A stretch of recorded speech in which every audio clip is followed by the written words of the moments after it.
دیکھیے، کہتے ہیں وہ جو یہ کہتے ہیں کہ غربت سب سے بڑا جرم ہے۔ میرا بھی جرم یہی تھا کہ میں غریب تھی۔ اس وقت میری بہن لیبر روم میں درد سے کراہ رہی تھی۔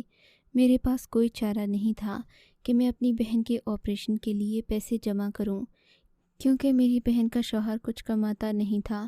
اس کے لیے زندگی پریشانیوں کی ڈھیری ہی تھی۔ خیر سے اب ڈیلیوری کا وقت آ چکا تھا۔ اس کے پاس اور کوئی نہ تھا سوائے میرے، ہوتا بھی کیوں کر، ہم دو بہنیں اکیلی تھیں۔ میری بہن نے اپنی مرضی سے شادی کی تھی۔ شادی کے بعد اس کا شوہر اچھا نہ نکلا۔ اس نے بچہ پیدا ہونے سے پہلے ہی اپنی بیوی کو چھوڑ دیا کہ کہیں بچے کا خرچہ نہ اٹھانا پڑے۔ اب جب کہ اس کی ڈیلیوری کا کیس بہت پیچیدہ بتایا جا رہا تھا، تو ہمارے پاس اتنے پیسے نہیں تھے کہ ہم آپریشن کے لیے رقم جمع کرتے۔ ڈاکٹر نے کہا تھا کہ 70,000 روپے لے کر آؤ۔ میرے پاس جو بالیاں تھیں وہ بھی 30,000 کی تھیں۔ میں 70,000 کہاں سے لاتی؟ باہر بیٹھی یہی سوچ رہی تھی کہ ایک ڈاکٹرنی میرے پاس سے گزری۔ اس نے مجھے دیکھا تو پیچھے آ کر بولی، کیا ہوا ہے؟ آپ کچھ پریشان لگ رہی ہیں۔ اس کی آنکھیں عجیب سی تھیں، جیسے وہ مجھے پہلے سے جانتی ہو۔ جی ہاں، میری بہن کی ڈیلیوری ہے، پر میرے پاس آپریشن کے پیسے نہیں ہیں۔ میری بات سن کر وہ ہنس پڑی۔ تو کیا ہوا؟ آپریشن کے پیسے ہونے کے علاوہ تم اور بھی بہت کچھ کر سکتی ہو جس سے تمہاری بہن کی زندگی بچ سکتی ہے۔ کیا مطلب؟ میرے پاس اور کچھ بھی نہیں ہے، ایک بالیاں ہیں جن کی قیمت 30,000 روپے ہے۔ اگر آپ چاہیں تو مجھ سے میری بالیاں لے لیں۔ میری بات سن کر وہ کہنے لگی کہ نہیں، میں ایسا نہیں کر سکتی، تم سے بالیاں نہیں لوں گی۔ البتہ ایک شرط ہے، اگر تم مان لو تو میں تمہاری بہن کا کیس مفت کر دوں گی۔ میں خوش ہو گئی، کہنے لگی کہ سوچ لو، شرط بڑی سخت ہے۔ میں نے کہا، کچھ بھی ہو جائے میں اپنی بہن کے لیے سب کرنے کو تیار ہوں، آپ بس اس کا آپریشن کریں، اس کے بعد میں دیکھ لوں گی۔ میں نے اس ڈاکٹرنی سے کہا تو وہ وہاں سے چل پڑی۔ مجھ سے کہنے لگی کہ تم میرے پیچھے پیچھے آؤ۔ میں اپنی بہن کے کمرے میں پہنچی۔ وہ تقریباً مرنے ہی والی تھی جب اس عورت نے، جو کہ لیڈی ڈاکٹر تھی، میری بہن کا آپریشن شروع کر دیا۔ بولی کہ میں اس کا خرچہ خود برداشت کروں گی۔ اس نے باقی ڈاکٹر کو بھی بلا لیا، مجھے کمرے سے نکال دیا اور یوں میری بہن کا آپریشن شروع ہو گیا۔ ابھی تقریباً 1 گھنٹہ ہی گزرا تھا کہ بچے کی چیخ سنائی دی۔ میں بہت خوشی خوشی اندر کی طرف بھاگی۔ میری بہن کا بچہ اس دنیا میں آ چکا تھا اور اس کی آنکھوں میں خوشی کے آنسو تھے، پر اب باری تو میری تھی۔ میں نے یہ سوچا ہی نہیں تھا کہ مجھے اس ڈاکٹرنی کی کیا بات ماننا پڑے گی جس کے بدلے میں اس نے میری بہن کا آپریشن کیا تھا، کیونکہ میرے پاس ایسی کوئی چیز نہیں تھی جو کہ میں اس کو دے سکتی اور میں اس کے پیسوں کا بدلہ چکاتی۔ خیر، اس نے مجھے اپنے دفتر میں آنے کا کہا۔ میں اس کے پیچھے آ گئی۔ کہنے لگی، تو میرے لیے کیا کر سکتی ہو؟ میں نے کہا، آپ جو کہیں گی میں کروں گی۔ بولی کہ میری امی کی بہو بن جاؤ۔ میں حیرت سے ڈاکٹرنی کو دیکھنے لگی۔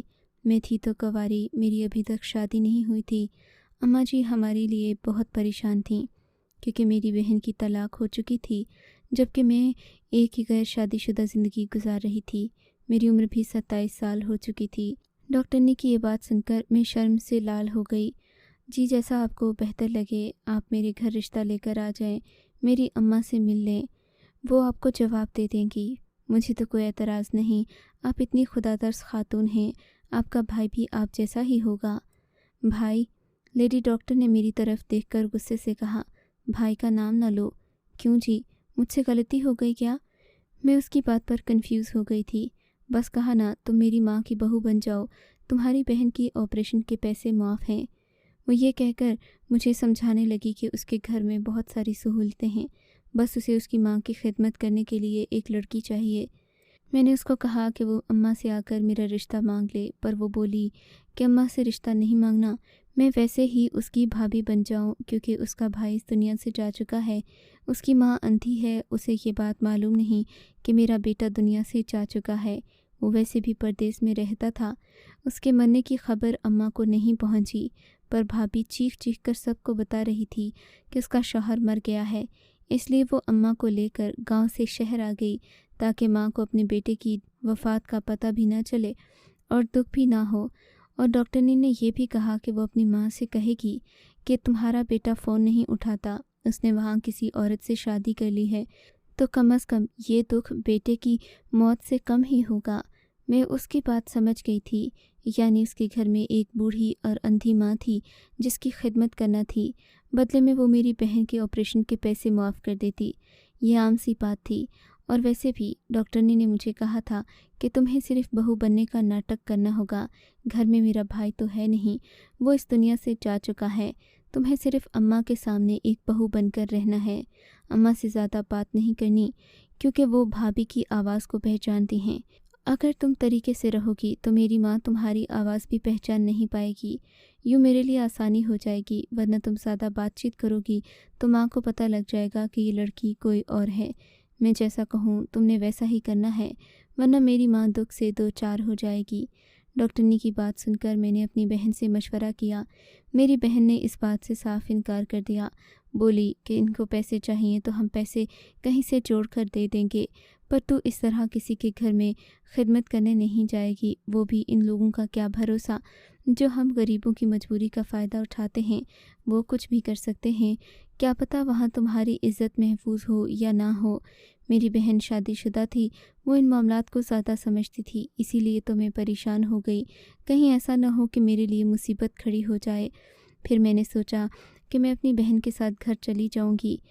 اس ڈاکٹرنی کو کیا پتہ کہ میرے گھر کا پتہ کیا ہے، اور میں اسے وعدہ کر لوں گی کہ میں کل سے تمہارے گھر آنا شروع کروں گی۔ ہم نے ایسا ہی کیا، میں اور میری بہن ہسپتال سے چلے گئے۔ میں نے ڈاکٹرنی سے کہہ دیا کہ میں کل آؤں گی تو تمہاری شرط بھی مان لوں گی۔ وہ خوش ہو گئی، بولی کہ ضرور آنا۔ میں نے تو دل میں تہیہ کر لیا تھا کہ واپس اس کے پاس نہ آؤں گی، پر اگلے ہی دن بہن کی ایک دوا کی ضرورت پڑ گئی۔ میں دوا لینے فارمیسی میں آئی، وہاں میری اسی ڈاکٹرنی سے ملاقات ہو گئی۔ اس نے مجھے اپنی باتوں سے بہت شرمندہ کیا، بولی کہ تو مجھے دھوکہ دے رہی ہے، پر میرے پاس ایسا بھی طریقہ ہے کہ میں تیری بہن کی ایک ایک خوشی چھین سکتی ہوں۔ یہ سن کر میں بہت پریشان ہو گئی، ڈر بھی گئی تھی۔ میں نے سوچا کسی کی دشمنی مول نہیں لینی چاہیے، ویسے بھی اس نے اسی شرط پر میری مدد کی تھی، اب میں اپنی بات سے کیوں پھروں۔ میں نے گھر آ کر بہن کو دوا دی، اماں کو کچھ نہیں بتایا، اور اس لیڈی ڈاکٹر کے ساتھ اس کے گھر آ گئی۔ خدا جانے میری بہن اور اماں میرے بارے میں کیا سوچتے رہے ہوں گے، پر مجھے صرف اپنا وعدہ پورا کرنا تھا، سو میں اس ڈاکٹرنی کے ساتھ آ گئی۔ ڈاکٹرنی مجھے اپنے گھر لے کر گئی۔ اس کا گھر بہت کشادہ اور کھلا تھا، لیکن ابھی تک میں نے دیکھا تھا اس گھر میں اور کوئی تیسرا انسان نہیں تھا۔ مجھ سے ڈاکٹرنی نے کہا کہ تم ابھی سو جاؤ، میں تمہیں شام کو اپنی اندھی ماں سے ملواؤں گی۔ مجھے نیند تو نہیں آ رہی تھی، پر مروت میں اس کے کہنے پر میں ایک کمرے میں جا کر لیٹ گئی۔ یہ گھر بہت خوبصورت تھا، ریشمی پردے لگے ہوئے تھے، پر گھر بہت ہی گندا تھا۔ اس گھر میں لگتا تھا کہ جیسے برسوں سے کوئی رہ نہ رہا ہو، بلکہ یہ ایک خالی اور ویران گھر تھا۔ سچ پوچھے تو مجھے یہاں ڈر بھی لگنے لگا تھا، پر اپنی بہن کی وجہ سے وعدہ پورا کرنے یہاں آ گئی۔ میں سو کر اٹھی تو تقریباً شام کے 4 بج رہے تھے، گھر خالی تھا۔ حیرت اس بات پر تھی کہ میرے کمرے کو بھی باہر سے بند کر دیا گیا تھا۔ میں سوچنے لگی کہ کہیں میں اغوا ہو کر اس گھر میں تو نہیں آ گئی۔ اگر ڈاکٹرنی نے مجھے اغوا کرنا ہی ہوتا تو مجھے یہ بات کہہ کر کیوں لاتی، دھوکے سے بھی تو لا سکتی تھی۔ یہی سوچ کر میں نے دل کو تسلی دی تھی، دروازہ کھولنے کی کوشش کرتی، مگر دروازہ سختی سے بند کیا گیا تھا، شاید کہ باہر تالا لگا دیا گیا تھا۔ میں پریشان سی ہو کر بیٹھی رہی۔ اتنے میں وہاں ایک عورت آئی جو کہ تقریباً عمر میں 50 سال کی ہوگی۔ وہ آ کر دروازے کو بجانے لگی، بار بار دروازہ بجاتی، میں اندر چپ چاپ بیٹھی تھی۔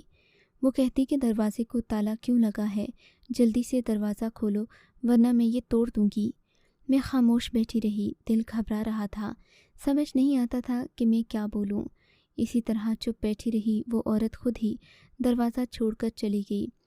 خیر اسی طرح 3-4 گھنٹے اور گزر گئے۔ رات کے وقت ڈاکٹرنی صاحبہ گھر کے اندر داخل ہوئیں۔ انہوں نے کمرے کا دروازہ کھولا، میرے کمرے میں آئیں اور مجھ سے میرا حال چال پوچھنے لگیں۔ میں نے ساری روداد سنا دی۔ کہنے لگیں، جب میں تم کو گھر لے کر آئی تھی تو اماں سو رہی تھیں، میں انہیں تمہارے بارے میں بتا نہیں سکی تھی، اس لیے سوچا کہ اگر تم ان سے یوں ہی ملو گی تو انہیں نہ جانے کیا لگے گا، ڈر کے مارے کہیں وہ الٹی سیدھی حرکت نہ کر دیں، سو میں تم کو بند کر کے کمرے میں ہی چلی گئی، کیونکہ تم بھی سو رہی تھیں اور اماں بھی۔ سو اب میں تمہیں اپنی ماں سے ملواتی ہوں، لیکن ٹھہرو، پہلے مجھے ان سے بات کرنے دو۔ یہ کہہ کر وہ میرے کمرے سے چلی گئی۔